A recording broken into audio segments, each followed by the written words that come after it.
Esta é mais uma palestra da série Fomos Planejados, a maior descoberta científica de todos os tempos. E hoje nós vamos falar sobre a vida que observamos nesse planeta. E por que nós devemos falar sobre a vida?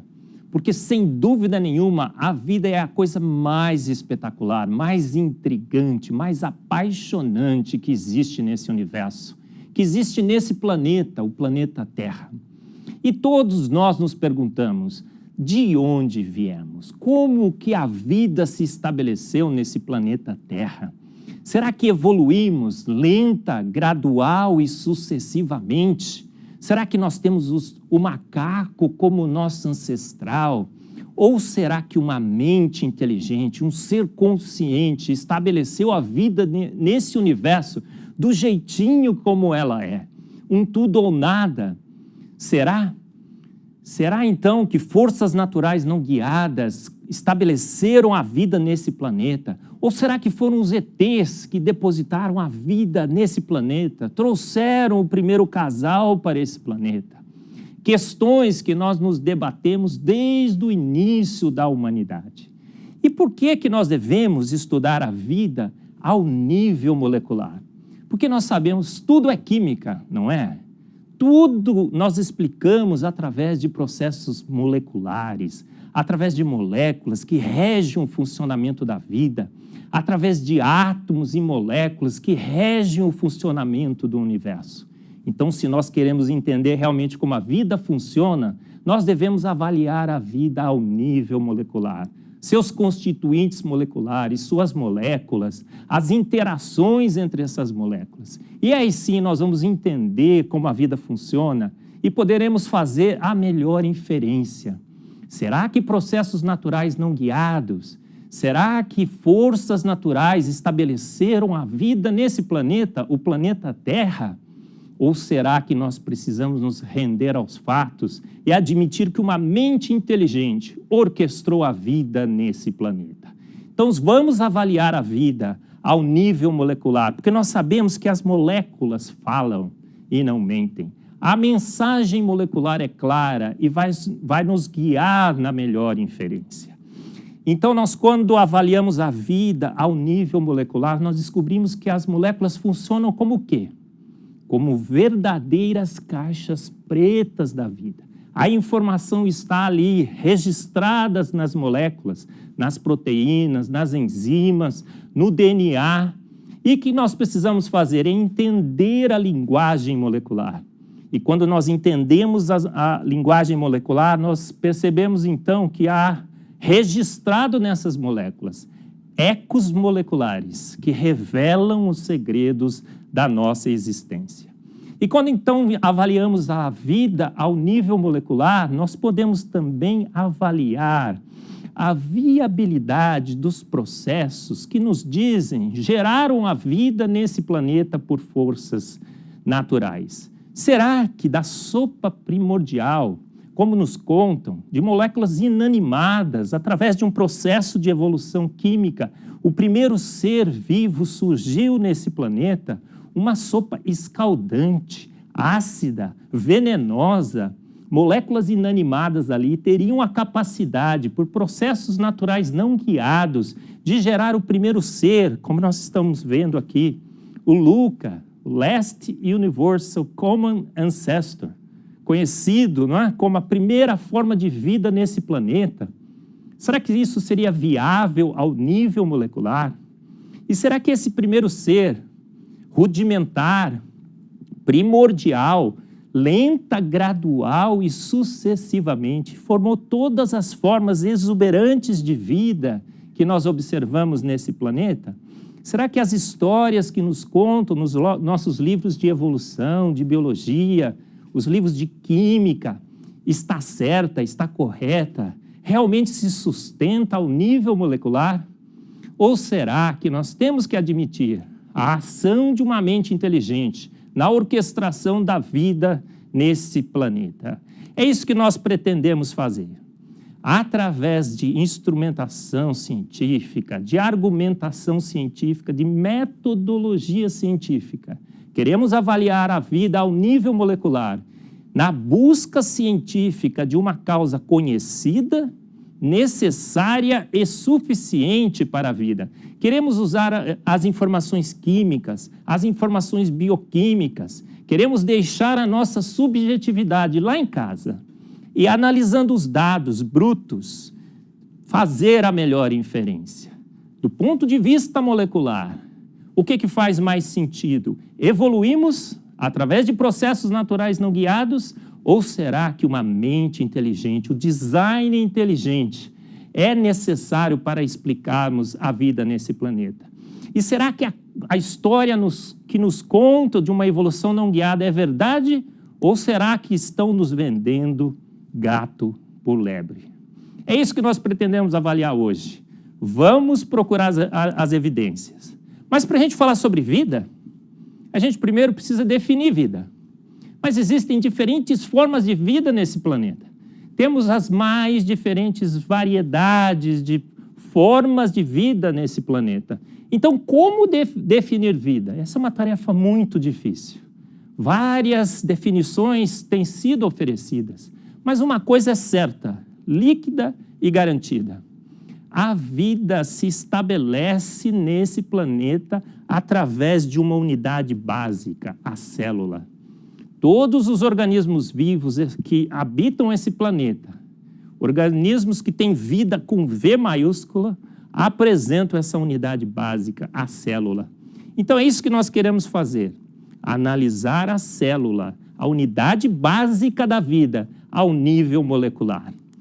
E quando nós fazemos isso, o que a gente percebe? Será que a gente percebe nessa unidade básica da vida, a célula, uma forma rudimentar de vida?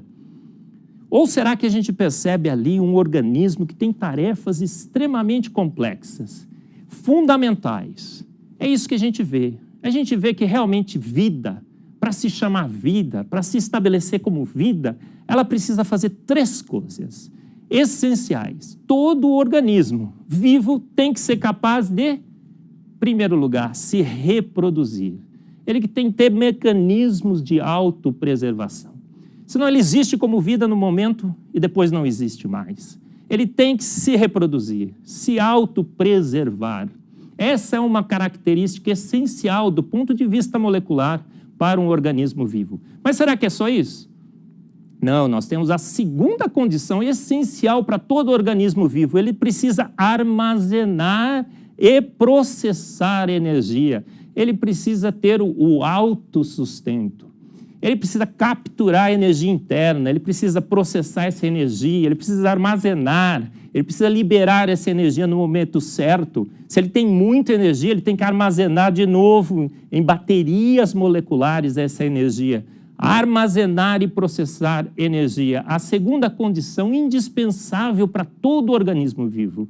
Mas será que nós precisamos de mais alguma coisa essencial? Sim, a gente sabe hoje, através da metodologia científica, que todo organismo vivo precisa também armazenar e processar informação.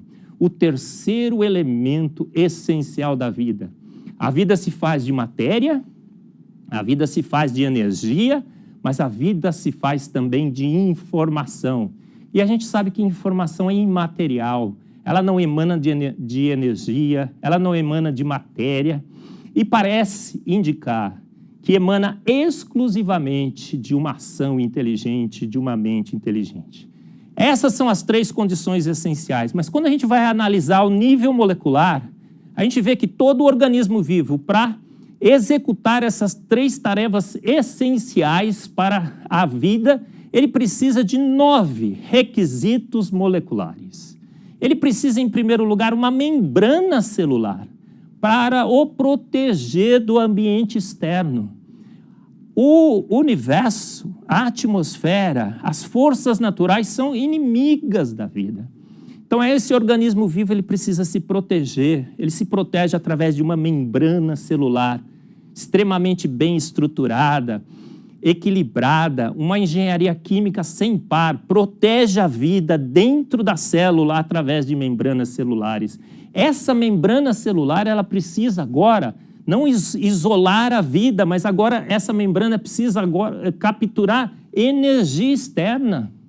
Ele não pode se isolar em termos de energia, mas essa membrana precisa capturar energia interna. O terceiro requisito ao nível molecular é precisa capturar suprimentos externos. Não basta se fechar e se proteger do ambiente externo, hostil, mas esse organismo vivo também precisa capturar os seus suprimentos básicos, como a água, os sais minerais, biomoléculas, essenciais para a sua subsistência. E o quarto e essencial requisito molecular para a vida, canais e filtros proteicos. Para que esses nutrientes possam penetrar nas células, nós precisamos de verdadeiras eclusas moleculares, filtros moleculares, proteicos, estruturas extremamente complexas, bem arquitetadas, a informação ao seu extremo, bombas moleculares, bombas de íons, bombas de sódio, bombas de potássio. Mas será que seria só isso? O organismo vivo também precisa sintetizar no seu interior biomoléculas, macromoléculas, essenciais para a sua subsistência. Então, esse organismo vivo também tem que ter uma verdadeira arquitetura para a síntese de reações de moléculas, para a execução de moléculas que levem à síntese de macromoléculas biologicamente úteis, essenciais para o funcionamento. Mas nós temos ainda mais uma tarefa muito importante, a replicação dessas macromoléculas. Não adianta você sintetizá-las, você também tem que copiá-las, replicá-las. Outra tarefa essencial. Outra grande tarefa, você tem que também ter um código, você tem que ter um software que orquestre todo esse funcionamento automatizado. Você precisa de um código de replicação e um código de especialização, porque cada parte da célula vai ter uma função específica. Então, esse código precisa orquestrar essas funções específicas dentro da célula. Mas seria só isso? Temos mais um requisito molecular. Você precisa de um mecanismo de subdivisão da membrana celular. Senão essa estrutura viva não se reproduz, não se multiplica. Além disso, você precisa ainda do nono requisito. Você precisa transmitir a informação acumulada nesse organismo vivo para o seu filho, para as gerações futuras. E para fazer tudo isso, o que nós sabemos hoje ao nível molecular que a célula usa? Como nós estamos vendo aqui, para produzir energia, ela usa uma verdadeira usina nanomolecular de produção de energia, a ATP sintase, aquela máquina espetacular, não é que pega a ADP, uma molécula, pega o fosfato, um ânion, abraça esses dois reagentes para que a reação de acúmulo de energia na vida se processe. Então, nós temos uma verdadeira usina de produção de energia, ATP sintase. Você precisa distribuir os nutrientes através da célula, então você precisa de robôs moleculares como as quinesinas, que se movimentam através das rodovias moleculares. Verdadeiras rotas de distribuição de nutrientes através da célula. Você precisa de ribossomos para sintetizar proteínas, para pegar os aminoácidos e forçá-los a reagir nas posições corretas. Um arsenal todo de máquinas moleculares, você precisa de motores moleculares, você precisa de cílias, você precisa de toda uma maquinaria de cópia da informação, de correção da cópia, dos erros que acontecem. E tudo isso regido pelo quê? Por uma informação aperiódica e funcional, registrada e armazenada na mais espetacular de todas as moléculas, o DNA, o software da vida.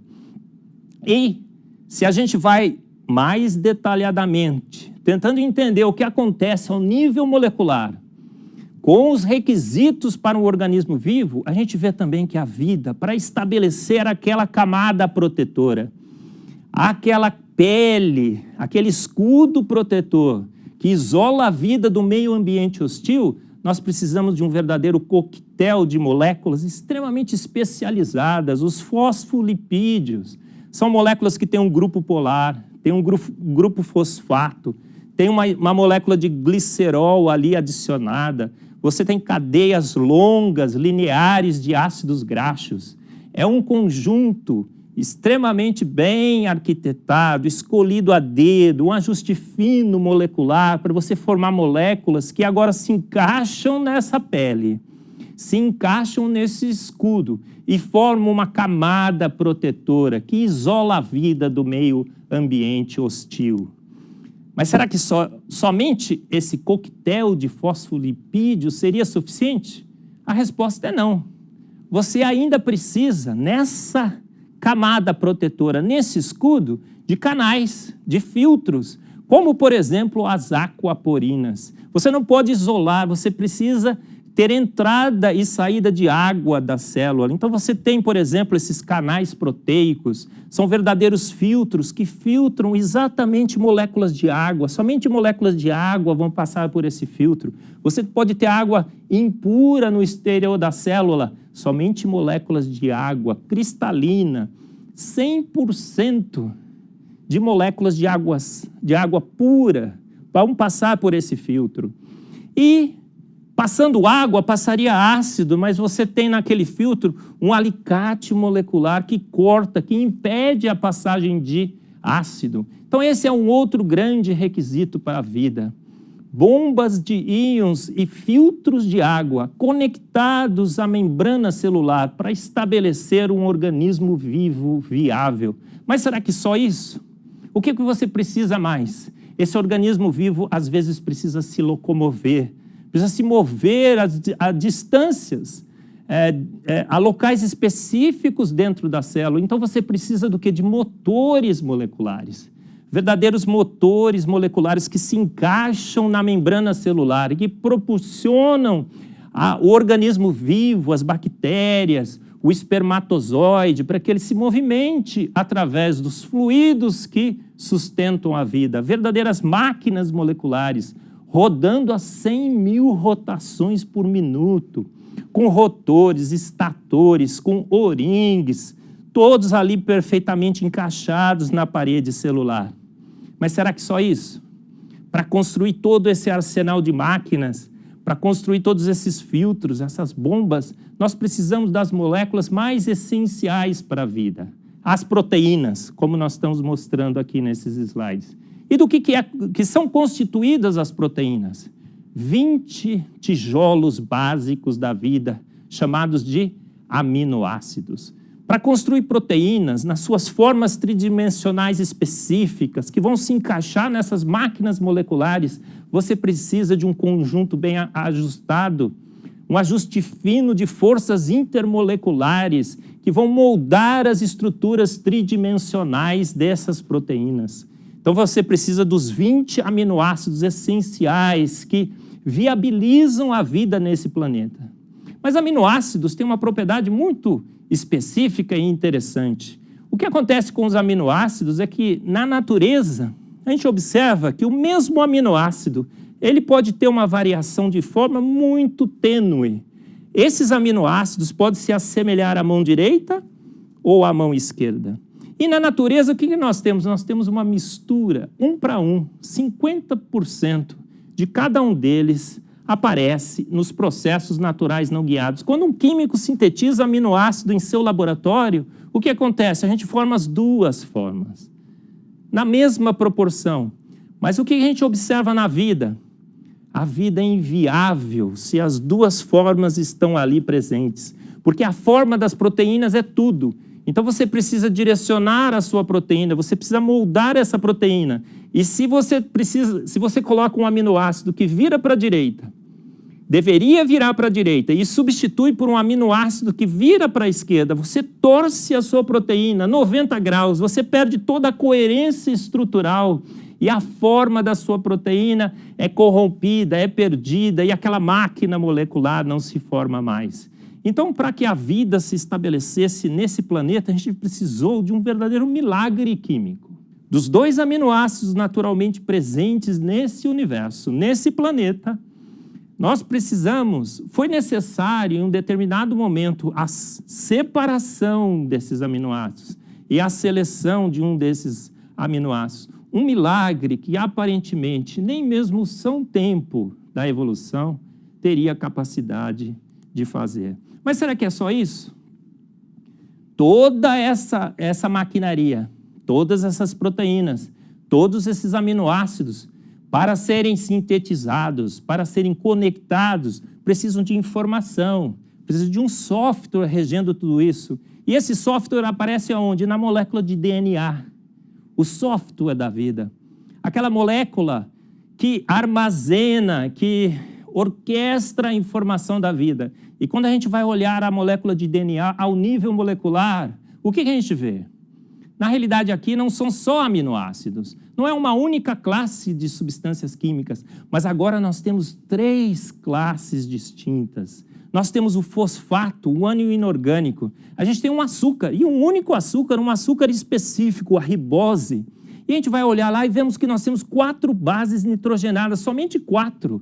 4 bases nitrogenadas, formando essa molécula espetacular que armazena, que constitui o software da vida. Então nós temos que ter pureza química, a gente tem que ter fosfato, o açúcar certo e as 4 bases certas no mesmo lugar, disponíveis. Temos que conectá-los corretamente. A gente não pode ter outro açúcar, porque senão iria interferir na dupla hélice, ela não se forma. A gente não pode ter outras bases nitrogenadas, a gente precisa ter aquelas 4, porque senão elas não se encaixam perfeitamente nos espaços, nos 25 angstroms formados pela dupla hélice.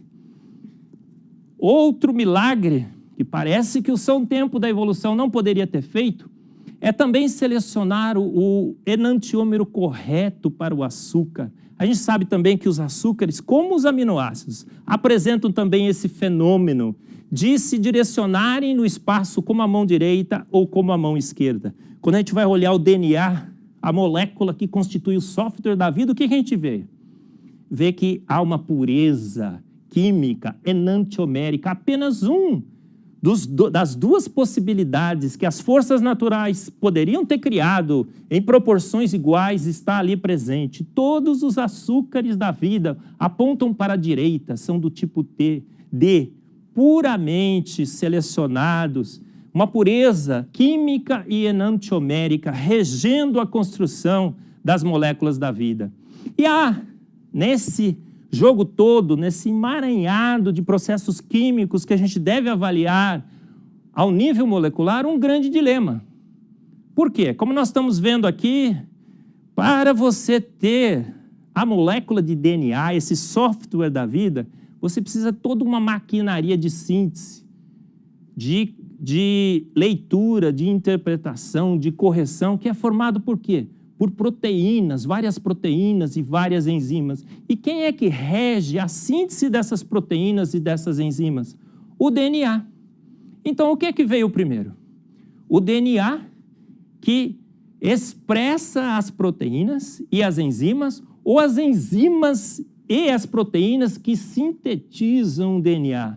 Um dos grandes dilemas, ovo-galinha, que a gente observa na vida ao nível molecular. Será que processos naturais não guiados teriam condições de estabelecer esse processo em que o DNA sintetiza as proteínas e as proteínas que ele sintetiza, que ele direciona a sina ou expressa ou sintetizam? Será que nós temos condições de ter processos naturais não guiados que preencheriam esse ciclo ovo-galinha da vida? Essa é uma das grandes questões. Outra grande questão, quando avaliamos a vida ao nível molecular, é que não basta você ter um processo de síntese de biomoléculas biologicamente relevantes. Não basta você conseguir expressar aminoácidos, não basta você conseguir expressar açúcares, não basta você conseguir sintetizar fosfolipídios, você precisa fazer isso com controle. É um outro dilema que existe na vida que eu gosto de chamar do dilema à la Rei Midas. Você conhece a história do Rei Midas, não conhece? Era um rei, um dia alguém chegou para ele e falou assim, olha, o que você pedir será concedido. E o que ele pediu? Ele disse o seguinte, olha, eu desejo que tudo o que eu toque vire ouro. E esse desejo foi atendido. E no início foi um sucesso muito grande, porque o rei tocou uma pedra, virou ouro. Tocou a mesa, virou ouro. Mas aí ele percebeu que alguns problemas começaram a acontecer. Ele tocou o seu servo, virou ouro. Tocou a sua mulher, virou ouro. Tocou a sua sogra, virou ouro. Não ficou tão triste assim. E aí ele percebeu que havia no seu pedido uma deficiência. Ele tinha errado. Por quê? Porque ele pediu um mecanismo de transformação de tudo em ouro, mas ele se esqueceu do mecanismo de controle. Então, você imagina um organismo vivo, através de processos naturais não guiados, que agora estabelece essa capacidade de sintetizar aminoácidos, proteínas, açúcares, fosfolipídios, mas não tem controle. Ele sintetiza sem parar, sem parar. Isso inviabilizaria a vida por completo. Mas o que a gente enxerga na vida? Nós vemos lá no código genético, numa sequência de genes, nós temos lá o promoter e o operator. O que eles funcionam na vida? É um verdadeiro rádio genético. Você tem o botão de liga-desliga e você tem o botão de volume, o controle.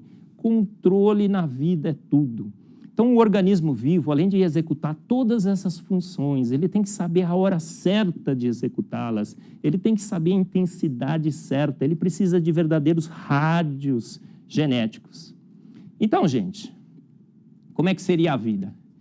Será que aquela história que a gente ouve de que uma forma rudimentar de vida teria evoluído da sopa primordial? Será que existe forma rudimentar de vida? Será que a vida se viabiliza com algumas poucas moléculas? Será que a vida se viabiliza com uma membrana rudimentar? Algumas moléculas ali encapsuladas teriam dado origem à vida nesse planeta? Será que isso é uma inferência razoável? Será que, como racionalista, de carteirinha, nós podemos chegar e encarar os nossos alunos e falar, foi assim, da sopa primordial, uma forma rudimentar de vida apareceu nesse planeta? Será que existe isso, gente? Será que formas simples de vida alguma vez habitaram esse planeta? Será que vida é coisa de amador ou coisa de profissional? Será que a vida é uma carroça ou uma Ferrari? Eu acho que pelo que a gente já falou aqui, você pode perceber que a vida, gente, vida é coisa de profissional. A vida é extremamente complexa, ela requer um verdadeiro arsenal de moléculas, moléculas biologicamente relevantes, altíssima pureza química, altíssima pureza enantiomérica. E quando a gente chega a essa conclusão e vai analisar a vida hoje, como a gente observa nesse planeta, o que a gente vê? Vamos pegar a forma mais simples de vida que conhecemos nesse planeta, uma vida com V maiúsculo. Qual seria essa forma mais simples de vida que habita nesse planeta? Se conhece hoje que essa forma mais simples de vida é essa bactéria que nós estamos mostrando nesse slide, a bactéria Pelagibacter ubique. E será que ela é rudimentar, como está aparecendo aí? Será que é uma gelatina, uma membrana rudimentar que encapsula esse organismo vivo? Não. Quando você abre essa forma de vida, avalia essa vida ao nível molecular, o que a gente observa? Um conjunto muito grande de macromoléculas, de biomoléculas realmente relevantes para a vida. Nós vemos ali maquinarias, nós vemos paredes celulares, nós vemos camadas, duplas camadas protegendo a vida, robôs moleculares ali funcionando. E a gente vai avaliar o código genético, a gente vê que nós temos 1.354 genes. Isso corresponde à síntese de pelo menos 1.354 proteínas funcionais, aquelas estruturas tridimensionais, formadas pelos 20 aminoácidos, aquele balé perfeito de forças intermoleculares, moldando essas 1.354 proteínas funcionais que nós observamos hoje na vida. Então, quais são as evidências que a vida hoje nos dá? Coisa simples, rudimentar? Ou será que a vida realmente é coisa de profissional? Mas vamos dar um pouco vamos dar uma colher de chá para a vida. Talvez essa forma de vida já tenha sido, já evoluiu para uma forma mais complexa, talvez coisas um pouco mais simples possam ter evoluído, possam ter, uma vez, talvez no passado, se estabelecido como uma forma de vida nesse planeta.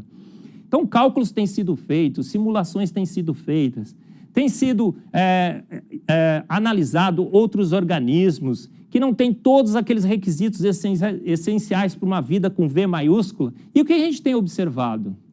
Que por mais concessões que se façam, pelo mínimo dos mínimos que se admita, pelo menos um organismo vivo, para se chamar de organismo vivo, para ter o mínimo de condições de sobrevivência nesse planeta, ele precisa ter o quê? 300 genes. Um DNA com 300 mil sequências úteis de bases nitrogenadas. Um livro com cerca de 1000 páginas. Bom, mas aí você pode dizer, Marcos, talvez você tenha colocado decoração demais no bolo da vida, não é? Você está pensando, não é, que a vida precisa de tantas coisas, tantas proteínas, tantos fosfolipídios, tantas enzimas, tantos aminoácidos, bases nitrogenadas. Será que você não está exagerando na decoração do bolo da vida? Bom, talvez, vamos imaginar que sim. Talvez haja um pequeno exagero aqui, então nós vamos reduzir. Ao invés de colocar tanta decoração assim, vamos colocar uma decoração só no bolo da vida. Vamos imaginar que a vida se estabeleceu nesse planeta com uma única proteína. Apenas uma proteína foi capaz de iniciar a vida nesse planeta. Será que mesmo assim, fazendo essa concessão, reduzindo o limiar da vida para uma única proteína, processos naturais não guiados teriam alguma possibilidade, alguma viabilidade? O que você precisaria para sintetizar uma única proteína? Como nós já discutimos aqui. Você precisaria ter a disponibilidade e a concentração certa dos tijolos fundamentais da vida, os building blocks, que nós vamos chamar aqui dos bebês da vida. Você precisaria ter num caldo os 20 aminoácidos ali disponíveis, pureza química, para que eles pudessem reagir entre si. E o que mais que nós precisaríamos? Nós precisamos crescer essa cadeia, esse fio de aminoácidos. Deveria ocorrer uma reação de polimerização. Mas o que a gente sabe? Em meio aquoso, a polimerização simplesmente não ocorre. A polimerização iria requerer condições secas, anidras, num planeta, não é? Inundado por água. A sopa primordial aquosa, será que a polimerização dessa proteína, através de aminoácidos, teria viabilidade de ocorrer? Uma sopa quente, alguns imaginam uma sopa escaldante, fervendo. Será que a polimerização ocorreria se a gente sabe que fontes de energia rompem ligações? O equilíbrio favorece moléculas pequenas e não moléculas grandes. São 3 grandes problemas para a geração, a formação espontânea por processos naturais de uma única proteína nesse planeta, nessa terra, nessa sopa primordial que se imagina que a vida surgiu. Mas será que esse é o principal problema? Não, nós temos o problema maior, o mais grave de todos, que é o quarto. As pessoas imaginam que 2 aminoácidos iriam reagir entre si corretamente, perfeitamente, através da formação de uma ligação peptídica, como nós estamos vendo ali. O grupo amino reagiria com a hidroxila, você formaria uma ligação peptídica e eliminaria-se uma molécula de água. Mas será que essa é a única reação que acontece entre 2 aminoácidos? A resposta é não. Na realidade, num processo natural não guiado, sem a presença dos ribossomos para guiar essa ligação, o que acontece? Nós temos os grupos laterais, que estão mostrados aí como grupos R. E há inúmeras e inúmeras reações laterais e interferentes que poderiam ocorrer entre os grupos R. Então, processos naturais não guiados teriam chance de formar uma única proteína? A gente sabe que não. Se você faz uma simulação, à medida que a proteína está crescendo, a probabilidade das ligações peptídicas ocorrerem, é a linha verde nesse gráfico, ela permanece mais ou menos constante. Mas, à medida que a proteína cresce, a probabilidade das reações laterais interferentes destruírem a proteína, ela cresce exponencialmente. Bom, mas alguém poderia dizer, Marcos, mas pode ser que exista um processo natural, um mecanismo natural que evite as ligações laterais. Será? A gente não conhece, mas vamos admitir que esse processo existe. Nós vamos deixar as reações laterais de lado, nós vamos esquecer essas reações laterais e vamos imaginar que essa proteína possa se formar sem a ocorrência das reações laterais. Será que esse é um processo viável? Ao nível molecular, o que teria que acontecer para essa proteína se formar? Nós teríamos que ter uma lei, um processo químico, uma certa tendência dos aminoácidos reagirem entre si. A serina teria que ter uma lei que fizesse com que a serina reagisse com a prolina. A alanina com um aminoácido específico. Então, por um certo tempo se imaginou que essas reações iriam ocorrer por um processo que se chamou de predestinação bioquímica.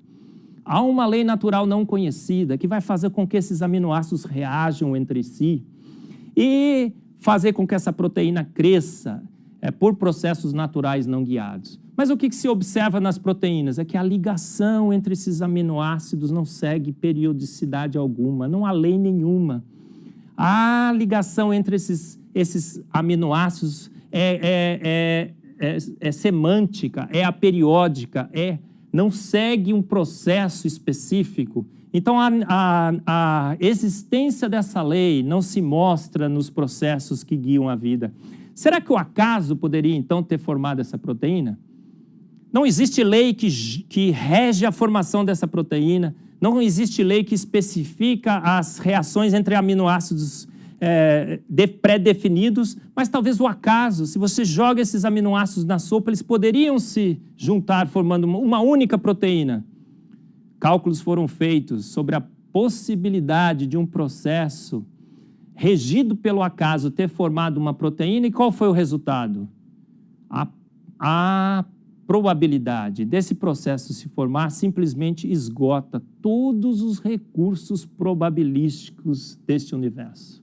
Você pode esperar 1 milhão de anos, 10 milhões de anos, você pode esperar uma eternidade, talvez 2.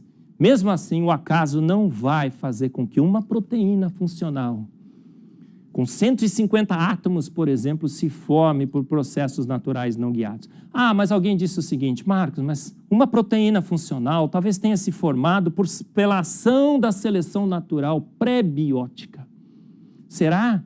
Será que a seleção natural, aquele processo cego, acéfalo e despropositado, poderia estar agindo antes da vida se estabelecer nesse planeta? A resposta é não.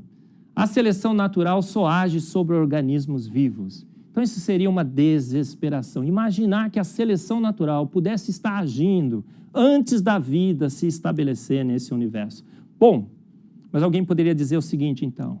Marcos, a vida não se iniciou com uma proteína. Hoje nós sabemos, pelos trabalhos da Science, pelos trabalhos da Nature, que, na realidade, o mundo, a vida nesse planeta se iniciou através do mundo do RNA. Uma pequena molécula de RNA autorreplicante iniciou a vida nesse planeta. Mas será que isso faz sentido? Substituir a minha primeira proteína primordial por uma pequena molécula de RNA? Será que isso torna o meu problema mais simples? Quando a gente vai analisar a molécula de RNA ao nível molecular, a gente vê que não. Que, na realidade, o mundo do RNA eleva os nossos problemas ao cubo. Por quê? Porque agora, para formar uma molécula de RNA, você não precisa mais só de aminoácidos. Como eu já tinha comentado com vocês, agora você precisa de fosfato, você precisa de açúcar, e você precisa de bases nitrogenadas, as 3 entidades químicas ali presentes na sopa primordial. E o que a gente descobriu? Que as condições de síntese de açúcar são incompatíveis com a síntese de aminoácidos. Então, nós teríamos aqui um verdadeiro milagre químico. Então, quando nós vamos ver aqueles esquemas que são publicados na Nature, que são publicados na Science sobre o mundo do RNA, o que a gente vê? Um problema seguido de outro, quando a análise é feita ao nível molecular. A gente tem problemas para sintetizar esses nucleotídeos, para ter pureza química o suficiente, as 3 moléculas disponíveis no mesmo lugar, com pureza altíssima, para que esses nucleotídeos pudessem se formar. O crescimento da cadeia, as ligações corretas, são reações extremamente lentas, nós precisaremos de todo um conjunto de enzima para estarmos catalisando. E será que o mundo do RNA resolve o problema do mundo da proteína? Daquela única proteína primordial? A resposta é não. Quando a gente vai nos esquemas, o que a gente observa? Que para que o mundo do RNA se torne viável, em um determinado ponto, o que o RNA vai ter que fazer? Vai ter que sintetizar, no mundo pré-biótico, uma proteína funcional.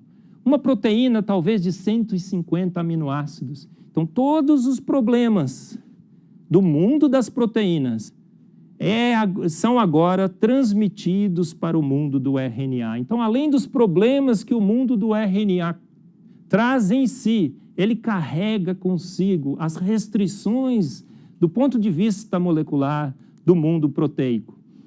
Então, o que acontece com os trabalhos que são publicados na Science? O que acontece com os trabalhos que são publicados na Nature, dizendo o mundo do RNA é viável? Veja só, eu fiz o experimento no meu laboratório, eu consegui uma fita de RNA autorreplicante, e ela parece que deu início a processos que levariam ao estabelecimento da vida nesse planeta. Quando a gente vai ler os trabalhos, a gente vê que 2 milagres químicos foram ali realizados. Os químicos do mundo do RNA fizeram o quê? Iniciaram os seus experimentos com longos RNAs, cuidadosamente sintetizados em ambientes protegidos por químicos inteligentes. Esse é o primeiro milagre químico, que ali está nos papers que a gente lê. O segundo milagre químico, selecionaram sequências autocatalíticas, uma seleção por uma mente inteligente. Por quê? Porque a maioria das sequências são inócuas para a vida. Bom, mas você poderia dizer, Marcos, a gente não consegue sintetizar as 300 proteínas funcionais necessárias para a vida. A gente não consegue sintetizar uma por processos naturais não guiados. Tudo bem. A gente não consegue sintetizar uma fita de RNA autorreplicante, porque os problemas ainda seriam maiores do ponto de vista moleculares. Mas os tijolos da vida, os blocos fundamentais foram sintetizados. Você lembra daquele experimento?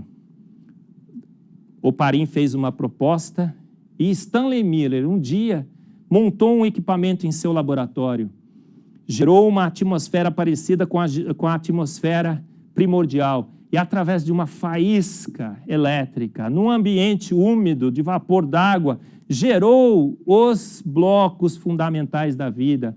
Alguns aminoácidos foram ali formados, algumas bases nitrogenadas. Não seria, então, esta, Marcos, uma prova de que realmente a evolução por processos naturais não guiados, a evolução química teria viabilidade nesse planeta, formaria os tijolos fundamentais que estabeleceram a vida nesse planeta? Bom, os livros de biologia, os livros de química nos dizem que sim, mas quando você vai avaliar ao nível molecular, o que você encontra nos experimentos de Stanley Miller? 1001 problemas. E a gente tem listado aqui 9. O que aconteceu? A velocidade de hidrólise daqueles blocos fundamentais naquela sopa que ali foi formada é muito, muito maior que a polimerização. Então não basta formar os tijolos, você tem que conectá-los. Só que a velocidade de conexão é muito menor do que a velocidade de destruição. O que a gente vê? A gente vê que Stanley Miller usou a atmosfera errada. Ele usou água, amônia, metano e hidrogênio. E hoje a gente sabe que, muito provavelmente, nas condições pré-bióticas, a atmosfera do planeta Terra tinha água, nitrogênio, CO2 e, muito provavelmente, O2, que destruiria imediatamente os tijolos ali formados. Ah, mas alguém fala assim, poxa vida, será que tinha ou não tinha O2? Olha, se tinha O2 ou não tinha O2, nós temos aqui um problema que a gente chama, é o dilema, se ficar o bicho come, Se correr, o bicho pega. Porque se tivesse CO2 ali presente, as moléculas seriam oxidadas. Se não tivesse CO2 ali presente, as moléculas seriam torradas. Na ausência de oxigênio, nós não temos ozônio, que protege a nossa atmosfera da radiação ultravioleta. Então, as moléculas ou seriam oxidadas pelo oxigênio, ou seriam destruídas pela radiação ultravioleta. Você vê nos experimentos de Stanley Miller, nós estamos voltando aqui, que há um trap para a retirada dos aminoácidos. E o que acontece? Esse é um design inteligente. Os aminoácidos foram formados e inteligentemente, espertamente retirados do meio. A gente vê que naqueles experimentos de Stanley Miller, nas condições que foram feitos os experimentos, as riboses, os açúcares essenciais para a vida não se formam. A amônia, se estava presente, ela se decompõe com radiação ultravioleta. A maioria dos produtos formados na sopa de Stanley Miller eram venenos para a vida. Outro dia eu assisti um documentário da pessoa que ainda guarda, o químico que ainda guarda aquela sopa produzida nos experimentos de Stanley Miller. Ele disse o seguinte: se você beber essa sopa, você morre. Venenos, uma sopa venenosa, teria condições de gerar vida com toda a sua complexidade que nós sabemos que a vida hoje requer. Será? Outro grande problema nos experimentos de Stanley Miller é que ele provou o que se pretendeu negar. Somente ações inteligentes formam moléculas biologicamente relevantes. Mas será que tem mais problemas ainda? A grande questão do experimento de Stanley Miller está resumida nesse slide. Será, gente, que a vida dá bola para os experimentos que os químicos fazem nos seus frascos reacionais? Será que se eu conseguir sintetizar alguma molécula biologicamente relevante a partir de amônia e ácido cianídrico, a vida vai se importar com isso? A resposta é não. A vida não usa os processos que a gente simula nas nossas sopas prebióticas. A vida usa processos extremamente diferentes, muito mais complexos, muito mais elaborados. A vida usa robôs moleculares, a vida usa enzimas, a vida usa proteínas, ela usa precursores completamente diferentes daqueles que a gente tem testado e amostrado em nossos experimentos. Ao ponto que Michael Behe, em seu famoso livro A Caixa Preta de Davy, disse o seguinte: a síntese dos tijolos fundamentais da vida por químicos em frascos de químicos a partir de amônia e HCN não fornecem absolutamente informação alguma sobre como as rotas reais biosintéticas que a vida usa se desenvolveram nas células. A síntese dos bebês da vida envolvem nas células, gente, um conjunto de robôs moleculares altamente sofisticados e especializados. E mais ainda, inúmeras etapas, diversos reagentes, intermediários instáveis, que não poderiam ficar esperando a evolução ocorrer. E não envolvem esses processos que ocorrem na célula, como a gente sabe muito bem, nem amônia e muito menos HCN. A química prebiótica, os experimentos de química prebiótica, os experimentos de Stanley Miller nos mostram então o quê? Mostram que existem apenas duas maneiras neste universo, nesse planeta, no planeta Terra, para se formar moléculas biologicamente relevantes. Apenas duas maneiras. Uma, nas células. As células têm essa capacidade, através dos seus robôs moleculares, dos seus processos envolvendo enzimas, envolvendo processos catalíticos bem ordenados, envolvendo maquinarias, ribossomos. E qual seria a outra alternativa, a outra maneira de se formar moléculas biologicamente relevantes nesse planeta Terra? Mentes inteligentes. Ou você tem uma célula, ou você tem mentes inteligentes formando moléculas biologicamente ativas. Para concluir, quando você avalia a vida ao nível molecular, quando você compara os requisitos, quando você realmente entende esses processos ao nível molecular, quando você verifica, quando você escrutina a vida com o conhecimento químico e bioquímico mais atual, o que você percebe? Será que haveria uma viabilidade, uma pequena probabilidade na sopa primordial, aquela primeira forma de vida ter evoluído? Será que esse processo talvez seja pouco viável, a viabilidade é muito pequena? Ou será que ele é inviável? Na realidade, quando a gente avalia a vida ao nível molecular, o que a gente observa é que a viabilidade da evolução química ao nível molecular, ela não é somente zero. Ela é um zero vezes zero vezes zero vezes zero vezes zero. A inviabilidade se mostra na síntese das proteínas. A inviabilidade completa se mostra na síntese do DNA. A inviabilidade completa se mostra na seleção enantiomérica, dos enantiômeros corretos, do D e do L para os aminoácidos, do D para os açúcares. É uma inviabilidade zero vezes zero vezes zero. Mas alguém disse assim, Marcos, mas o nosso conhecimento ainda é muito pequeno sobre os processos. Talvez que a gente vá conhecendo mais e mais, a gente vai descobrir que isso é viável. O problema é que cada vez que o nosso conhecimento ao nível molecular de como a vida funciona aumenta, o N aumenta mais. A capa da revista New Scientist foi publicada em 2009, janeiro de 2009. E o que é que foi destacado na capa? Darwin estava errado, derrubando a árvore da vida. Aquela ideia de que a vida surgiu desse planeta a partir de um ancestral comum, do Luca, que evoluiu da sopa primordial. Darwin estava errado. Mas será que a árvore da vida caiu pelos seus troncos, pelas suas folhas? Não, a árvore da vida foi morta pela raiz. Porque a evolução química na árvore da vida é a sua raiz. É a que fornece o primeiro elemento, o primeiro organismo vivo que está na base do tronco. Então a árvore da vida caiu, sim. Caiu pela raiz, foi morta pela raiz. Porque evoluir quimicamente é imaginar que moléculas inanimadas que estão aqui no planeta Terra teriam dado um salto quântico imenso e chegado na Lua.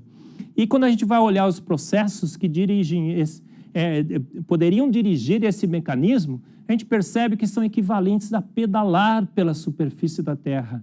E pedalando ninguém chega na Lua. Você pode esperar 1000 anos, 100 mil anos, uma eternidade, você jamais chegará pedalando até a Lua. Será que só eu que estou concluindo isso? Será que são só os teóricos do design inteligente? Será que é uma comunidade muito pequena de pessoas, de cientistas? Não, olha só o que disse Francis Crick, o Prêmio Nobel de 1962. Ele disse o seguinte, a frase está aí, olha. Um homem honesto, alguém que deixa a sua subjetividade lá em casa, que avalia a vida do ponto de vista molecular, porque ele era um químico.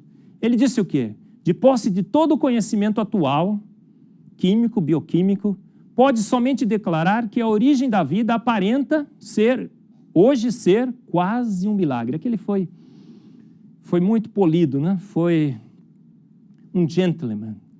Tantas são as condições que teriam que ser satisfeitas para dar a partida. Então aqui Francis Crick admite, o processo é inviável, quase um milagre. E aí qual seria a alternativa que ele teria? Bom, não foram processos naturais não guiados, então foi o quê? Uma ação inteligente. E o que ele admite então? Então foram os ETs que trouxeram a vida para esse planeta. O bioquímico George Wald disse uma vez, Prêmio Nobel de 1967, temos apenas que contemplar a magnitude da tarefa para perceber que a geração espontânea da vida é impossível. O que é que George Wald está dizendo aqui? A viabilidade é zero. Mesmo assim, disse ele uma vez, nós somos o resultado, eu acredito, de geração espontânea. Então, George Wald está nos dizendo que há apenas uma maneira de você entender que há processos naturais não guiados forneceram a vida nesse planeta através da fé, da crença, na crença de processos impossíveis, inviáveis, na crença da geração espontânea. Gente, vida é assim. A vida na Terra é equivalente a você manter um homem no espaço. O ambiente hostil, você precisa de energia, você precisa de toda uma sofisticação, você precisa de controle de temperatura, você precisa estabilizar aquele ser ali dentro, você precisa ter nutrientes, você precisa capturar energia do exterior, você precisa ter de sofisticação, de tecnologia, de maquinaria, da mais alta tecnologia, todo o conhecimento científico, toda a tecnologia ali embutida naquela espaçonave. É a mesma coisa que você tem na célula. Mas o que a evolução quer que a gente acredite? Que o homem foi para o espaço em uma instrumentação que foi evoluindo lenta, gradual e sucessivamente. Lançamos o homem no espaço, no tambor.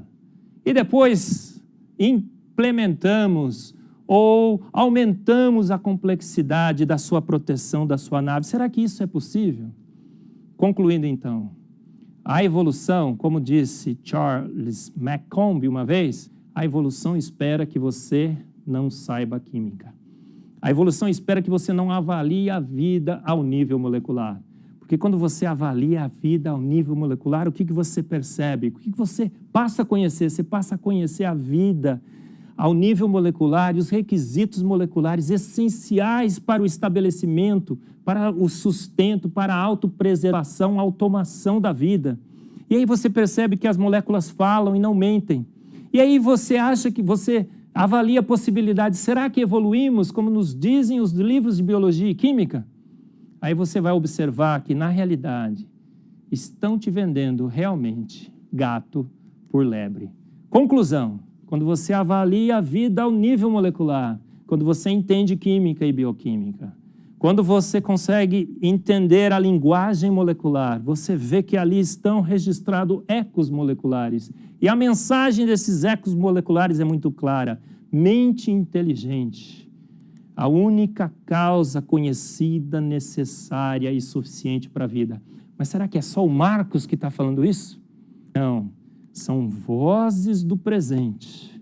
Grandes cientistas, biólogos, bioquímicos, matemáticos, físicos, que ao analisar a vida ao nível molecular estão concluindo como nunca antes. Uma mente inteligente é a única causa conhecida suficiente para a vida nesse planeta.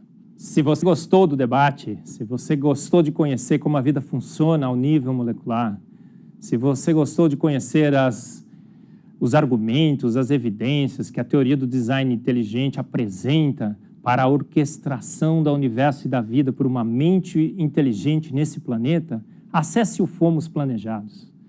Você vai encontrar ali mais discussões, capítulos, assuntos que nos levam a debater a maior questão de todos os tempos. A vida nesse planeta, forças naturais ou uma ação inteligente?